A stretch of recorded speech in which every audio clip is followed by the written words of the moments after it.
This is the type of story that should go viral. I guarantee you it's probably not going to go viral, but if you ever want to make a story go viral on my channel, this might be the one due to the sheer number of children that these two nasty people had access to. Unless you read the title, unless you looked up the story before you watch my video, you will have no idea the amount of children they had access to. So brace yourselves, because this one's going to be a wild and crazy story. Some viewers may find the following content offensive and controversial. The information in this video comes from multiple sources, including court records, official police charges, news web articles, and interviews. This video commentary also contains my personal opinions about the facts of this story. The point is to use this story as a cautionary tale in hopes of preventing tragedies like these to children going forward. Viewer discretion is advised. That is your official disclaimer. And we're going to use a different source today. We're going to use Daily Mail because they did a pretty good job with this article. So shout out to Daily Mail. A pedophile and his wife. Let me say that again. They quote this, not me. A pedophile and his wife abused at least 33 adoptive and foster children by starving them while these two dined on T-bone steak and burgers and sexually abusing some of these kids.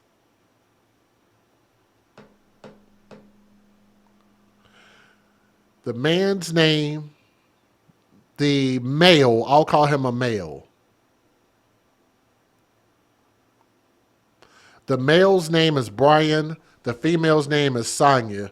Brian and Sonja Stafford, both of them are 60 years old, of Indiana, have been charged with dozens of criminal counts, including promotion of human trafficking and child molestation, for allegedly abusing the children over a 13-year period.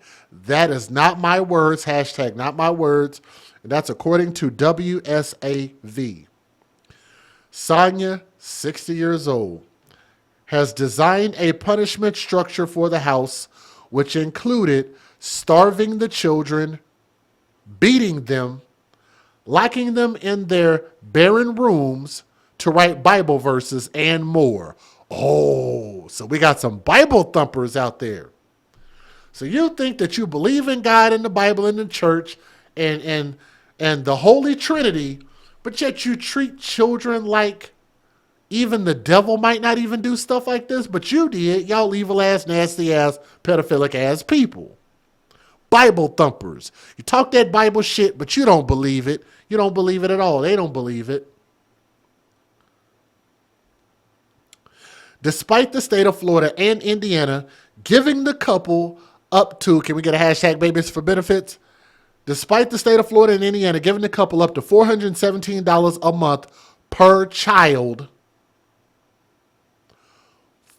$417 a month per child, totaling $270,000 between 2006 and 2024.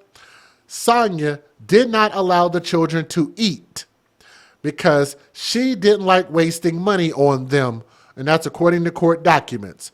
So the money that she was getting for the kids, she didn't even want that money to pay for the food, that she would have never even have had that money if it weren't for the damn kids. Can you be any more stupid than that? These country bumpkin, hillbilly, meth billy looking ass people.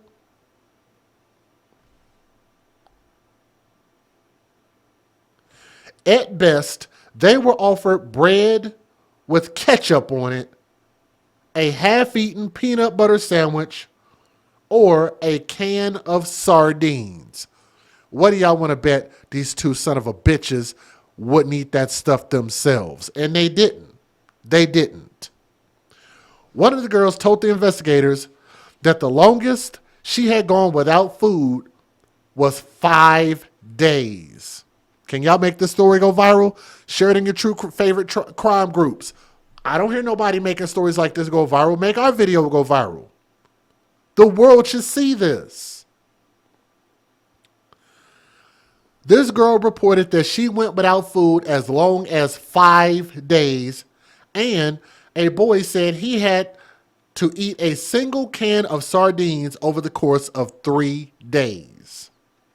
Another girl says she ate molded cake that she was supposed to feed to the chickens, and she ate it because this baby was so hungry.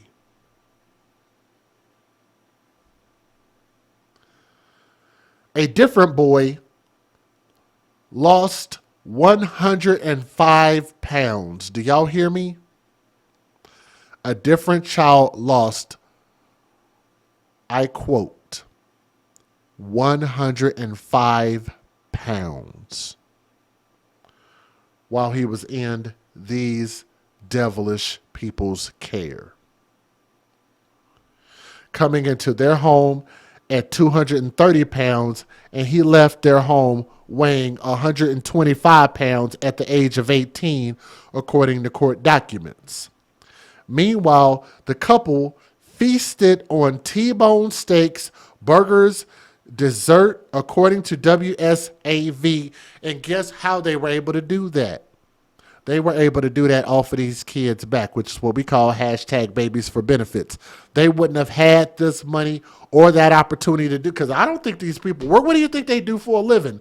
They look like they would be eating dirt for a living. They don't look like they do anything productive with their life. So they take advantage of the system. They gave them money to take care of these kids, and they didn't even do that.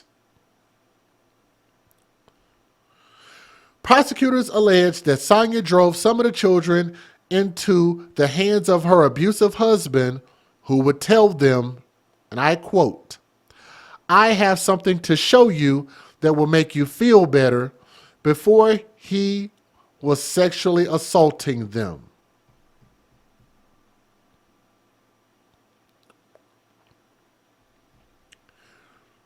Brian molested at least 6 girls and exposed himself around the home, according to WTHR. One of the girls was 7 years old. That'd make him a pedophile, and this woman was aiding and abetting a pedophile. One of the girls was 7 years old when the abuse started, according to WSAV. He impregnated at least one of the girls when she was 18 years old, according to WTHR. She had his baby, and he later had a relationship with her while he and Sonja got divorced. The children would run back to Sonja, who was accused of physically abusing them. She would allegedly threaten the children by telling them they would be separated from their siblings if they told anyone, and told the children to lie to the Department of Child Services. Some of the punishments the couple would perform on them was throwing them down a hill into cow manure on their 23-acre property, forcing the children to only wear underwear until they were frostbitten in the wintertime, eating off the floor, not allowing them access to bath products, and having their hair pulled, according to WSAV. Is anybody listening to what I'm reading right now? Can anybody hear me? These two people, we're not going to show pictures of the kids. Even if I had them, I wouldn't show it. The Staffords, who have 2 biological children, also had alarms in every room of their home, which would be set off if a child tried to escape, which led to youngsters facing more abuse. Does that not sound like the Sissonville, West Virginia case with those people that adopted black children and put them in slavery? Don't this sound kind of similar? Now, wouldn't that be crazy if these foster children, there were 33 of them, I have to assume that some of them were probably black. What do y'all want to bet that some of them were probably black kids?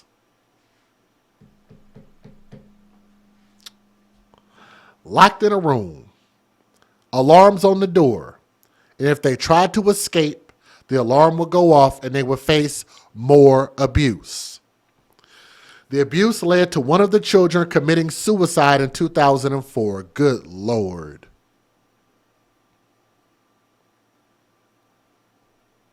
Additionally, they are accused of locking up gifts that the children received. Sonja was charged with 62 counts, including neglect of a dependent, human labor trafficking, and strangulation. So yes, this makes me believe that some of these kids are probably black. It could have been white too, could have been mixed, who knows? But just something about this tells me that these kids were probably black. I don't just throw the race card out there. I'm just saying, I'm just comparing the actions of these people compared to the actions of that couple in Sissonville who are currently going through court right now. And these stories sound very similar and their mindsets sound very similar. Let me read part of that again. Human labor trafficking. Trafficking. You are trafficking children, babies.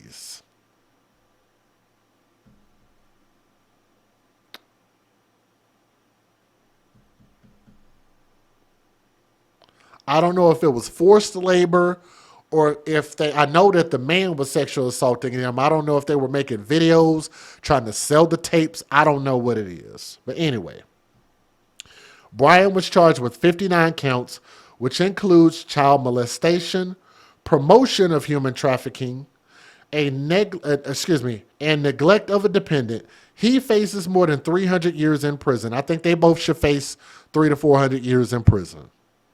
Their biological children deny the abuse allegations, of course. That's what they were taught to do. The Staffords began adopting and fostering children around 2010 after their two biological children became adults and moved out. I think that they were probably sexually abused this way by their parents because they clearly think that this is normal behavior to be taken up for their parents. For a while, I was wondering what my purpose was for this world. I don't feel I had met it, Sonja told the Reporter Times in 2016. I have a heart to give, a heart to do. I felt I had so much, I wanted to put it somewhere else. The former couple adopted at least 11 of the children, mostly from Florida. It's the most grand thing in the world to make a life better for someone else. We're glad to have that possibility, she told the Times. They're all needy when it comes to me, she said of the children at the time. Sometimes it makes for a fierce competition. She even shared her punishment system with the reporter at the time, telling the Times about a point-based program that she documented on a chart. She also admitted nearly 10 years ago to being frugal with their expenses and making sure nobody is wasteful in food. Sonja also admitted that her children rarely asked for Christmas presents. They don't want anything else, which I guess is a good thing, but we can't always get them that, she told the outlet. But here's the crazy thing. They're giving you money to take care of these kids, which means buying them stuff, and if nothing else, giving them food, which they didn't do none of that at all, but yet almost said some words, boy.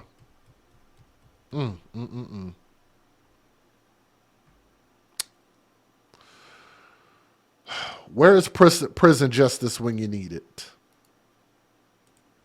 Federal law allows citizens to reproduce, distribute, or exhibit portions of copyrighted motion pictures, videotapes, or video discs under certain circumstances without the authorization of the copyright holder. This is called fair use. It is allowed for purposes of criticism, news reporting, teaching, and parody, which doesn't infringe of copyright under 17 U.S.C. 107. I pray and I hope and I pray that God will protect our babies. We all need to protect our babies. Protect our babies. I'm going to say some stuff that might have got me flagged. I'm trying to hold my tongue. Y'all do me a favor and make this story go viral. If nothing else, make this story go viral. Share it in your favorite true crime groups. Post this story everywhere you can. Good evening. It's 5 o'clock, and tonight the search is on for more potential victims in a disturbing abuse case out of Morgan County. Investigators say it comes at the hands of a former couple, Brian and Sonja Stafford. Our Samantha Johnson is there. Right now, Brian Stafford is facing 59 charges. Sonja is facing 62. And in a newly released document, we learned the disturbing details of what allegedly happened inside their Morgan County home. There's a lot of work to do, and this case is still under investigation. The magnitude of this case is enormous. Investigators say between 2008 and 2024, at least 32 foster children were placed into the Stafford's home. They adopted 11 of them, in addition to their 3 biological children. The victims reported sexual abuse from Brian and physical and mental abuse from Sonja for years. Victims told investigators about Brian molesting at least 6 of the girls and exposing himself inside the home. Victims said Sonja pulled their hair, threw chairs, and even tried to strangle them. One of the victims sharing, quote, "The night that she was formally adopted, she was slapped in the face by Sonja." According to court documents, the kids were told to lie about, quote, any of the stuff that was going on the property. Now a push to find even more potential victims. Investigators looking as far back as the 90s. It is our belief that there are still individuals out there, whether it be victims or witnesses. The 121 combined charges come after a 7-month investigation from the Morgan County Sheriff's Office. The Staffords are due back in court next month, and their jury trial is scheduled for June. In Morgan County, Samantha Johnson, 13 News. So we did ask investigators if they went to the Stafford's home prior to this current investigation, and the prosecutor told us that he could not comment on that, and we put the contact information for the detective in this case on our website, WTHR.com. Some details of a massive human trafficking operation on a remote property in Morgan County. A man and his ex-wife face 120 charges for child sex crimes. ITMate's Kyla Russell is diving into the documents. Brian and Sonja Stafford were charged in December after the sheriff says an 8-month-long investigation revealed they'd been treating dozens of children in their care like slaves, many of them adopted or in foster care.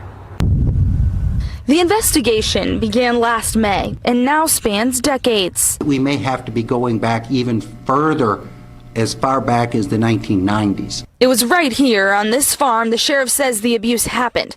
Many of the kids being forced to run laps around the 23-acre property and working on the land for many hours. It's all detailed in a 155-page document describing life behind the locked doors with Brian and Sonja Stafford.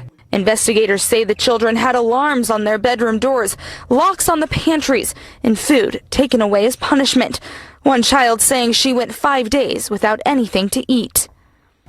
I would probably say any case that involves children, any sex case, things of that nature, they're always. And let me comment on this because Lockdown with April C. called something that is extremely important when you're talking about, did this really happen? A child took their own life. That signifies desperation, and yes, that speaks volumes. Thank you for posting that. I 100% agree with you. This is not made up. If somebody takes their life behind, they can't live like this anymore. That signifies that this was absolutely a real thing and an abusive thing. And I believe every charge that stands before them now is probably exactly what happened. No matter what the circumstances are, they're all treated equally. Investigators say the kids were denied toiletries as punishment. Brian Stafford's 59 felony counts include accusations he molested 4 kids under 14 and impregnated one who had just turned 18. He later moved to Newcastle with one of the adopted daughters. Sonja Stafford is facing 58 felony counts, mostly for spanking and strangling kids. It is our belief that there are still individuals out there, whether it be victims or witnesses, or even people with information regarding the Stafford. Since charges were first announced in December, at least one more victim has come forward. Investigators hope releasing some of the details will prompt even more to speak out. Some people don't disclose right away. Some people wait years to disclose, and we understand that, but we just want to emphasize if they're at that point where they want to come forward, they want to talk to investigators about what they either went through or witnessed that we're here and we're ready to talk to them when they're ready. Now, for more information on how to reach out to detectives or what exactly the Staffords are accused of, go ahead and grab your phone and scan that QR code on your screen. That will take you to the As Seen On section of wishtv.com, where I've posted more information. Reporting here in Morgan County, I'm Kyla Russell for Wish TV. WishTV.com, or follow us on Facebook for updates. Disturbing new details tonight in a case from Morgan County. Police say 2 foster parents abused children in their care. Investigators believe there could be more victims out there. As CBS 4's Max Lewis tells us, one victim said they were treated like slaves.